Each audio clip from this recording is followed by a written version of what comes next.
되게 이제 초기라고 할 수 있는 조기 폐암, 즉 기수로 따지면은 1기, 2기 정도 되는 경우에는 건강검진을 하다가 우연히 폐결절이 발견돼서 진단을 하고 치료를 해보니 1, 2기였었던 경우들이 많습니다. 하지만 3기, 4기 후반부 좀 진행이 된 폐암으로 갈수록 증상이 나타날 확률이 높기는 합니다만 그런 3, 4기인 환자에서도 증상이 없는 상태에서 발견이 되는 경우가 종종 있습니다. 초기부터 증상이 있는 경우는 그렇게 많지는 않지만 혹시 평소에는 어떤 증상을 못 느끼고 있다가 기침이나 가래가 심해진다든지 객혈이 있다든지 호흡곤란이 있다든지 특정 부에 가슴 통증이 있다든지 혹은 시간이 지나면서 쉰 목소리가 평소보다 더 심해진다든지 한다면 폐암 덩어리에 의한 증상이 발생하는 것이라고 추측을 해볼 수 있습니다. 이런 경우에는 가까운 병원이나 종합병원에 가셔서 건강검진 혹은 관련 전문의 진료를 꼭 받아보시는 게 좋을 것 같고요. 만일에 폐암이 진단이 된 경우에 추적 관찰을 하거나 치료 중에 갑자기 두통이 생기거나 신체 감각 변화가 생기거나 마비가 생기거나 경련이 생기거나 혹은 특정 부위에 뼈에 통증이 생기거나 골절이 발생한 경우는 폐암이 전이가 돼서 나타나는 증상일 수 있기 때문에 반드시 이것도 담당 전문의에게 이야기를 하고 추가적인 검사를 받아볼 필요가 있습니다.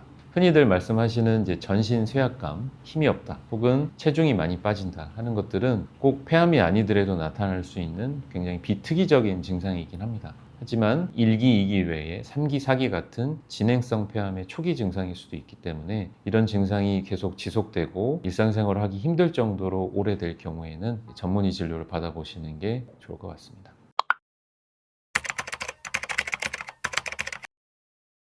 폐암의 초기 증상으로 흔하게 생각할 수 있는 것이 기침이 있겠고요. 대개 8주 이상 지속되는 기침을 만성 기침이라고 합니다. 하지만 이런 만성 기침의 적게는 10에서 많게는 60% 정도까지는 폐암이나 폐질환이 아닌 위식도 역류 질환이 차지한다고 보고가 되고 있어서 이런 질환들 간의 감별이 좀 필요하겠습니다. 위식도 역류 질환 같은 경우는 위산 억제제 같은 약물 치료를 통해서 증상이 호전되는지 여부를 알아보거나 혹은 질환 감별을 위해서 전문의 진료가 필요할 수 있습니다. 그리고 폐암 의심 환자가 기침할 때 혹시 이제 통증이 있는 경우나 통증 부위에 따라서 흉막이나 심막 전이 혹은 흉곽 또 주변에 골 전이 같은 것들을 의심해 볼 수 있으니 폐암이 의심이 되거나 혹은 진단인 환자들이 기침이 생기고 통증이 있는 경우에는 꼭 전문의의 진료와 상담을 받아보시는 게 좋을 것 같습니다.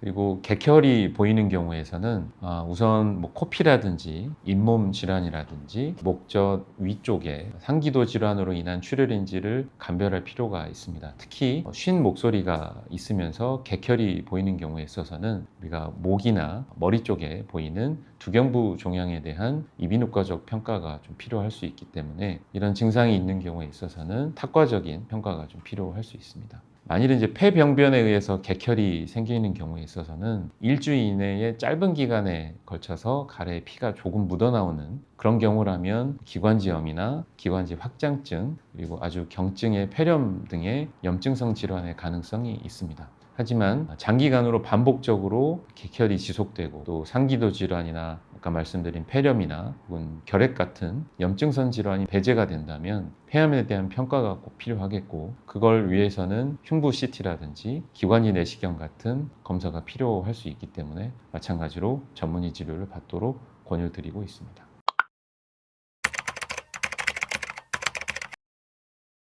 국가검진은 정해진 기준에 따라서 폐암 검진을 2년에 한 번씩 저설량 CT로 하고 있습니다. 대부분 우리가 40세 이상부터 하게 되는 건강검진 할 때 설문지를 통해서 흡연력의 기준을 맞춰서 30감년 이상의 흡연력이 있는 그런 환자분들에 의해서 저희가 통보를 해드리고 그런 분들이 수검기관에 가셔서 검진을 하게 되는 시스템인데 그런 54세에서 74세라는 나이라든지 30감년 같은 흡연력 기준을 가지고 있지 않는 해당되지 않는 환자분들이라고 하더라도 혹시 아까 말씀드린 그런 증상이 있거나 혹은 가족력이 있거나 위험 인자들을 가지고 있는 상황에서는 한 번쯤 확인해 보시는 게 좋긴 하지만 아직까지는 국가 폐암 검진에서 이렇게 적극적으로 권장하고 있는 그런 상황은 아닙니다. 국가검진은 기준에 맞춰서 진행을 하되 혹시 그런 위험 인자들을 가지고 있는 분들은 가까운 병원에서 충분히 검진을 할 수 있으니까요. 진행해 보시면 좋겠고, 특히 이제 아까 말씀드린 그런 폐암을 의심해 볼 수 있는 증상이 있는 분들은 꼭 저설량 CT가 아니더라도 전문의 진료 후에 정밀 검사를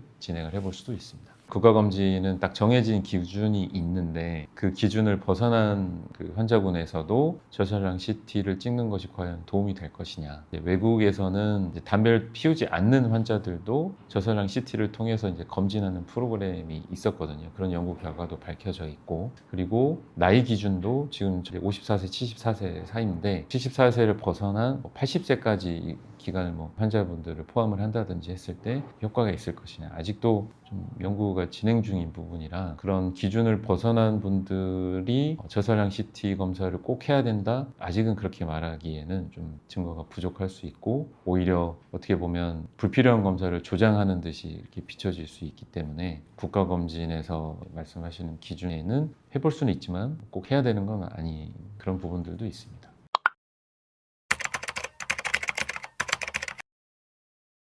최근에 여러 가지 통계 자료를 보면 폐암에 대한 발생도 굉장히 늘어나고 있고, 폐암에 대한 사망률은 여전히 여러 가지 암종 중에서도 단연 1등을 보이고 있습니다. 그만큼 폐암에 대해서 항상 경각심을 가지고 계시고 또 걱정하시는 분들이 굉장히 많습니다. 항상 저희 진료실로 와서 말씀하시는 게 왜 이렇게 될 때까지 몰랐을까? 왜 증상이 없었을까? 혹은 미리 검진을 해봤으면 좋지 않았을까라고 말씀하시는 분들이 굉장히 많은데요. 최근에는 진단 기법이나 치료 약물들도 굉장히 좋은 제들이 많이 개발이 되고 있고, 설사 폐암이 진단이 되더라도 여러 가지 치료 방법들을 통해서 생존 기간을 늘리거나 완치할 수 있는 확률들이 굉장히 올라가고 있기 때문에 이런 증상들이 생기거나 폐암에 대한 걱정이 있으신 분들은 일단 전문의 상담을 먼저 받아보시고 그에 맞춰서 단계적으로 검사를 하고 치료를 하는 것이 그런 두려움을 줄일 수 있거나 없앨 수 있는 좋은 방법이 되지 않을까 싶습니다. 저희 호흡기내과 의사들 잘 믿어주시고 진료실에서 또 뵙도록 하겠습니다. 감사합니다.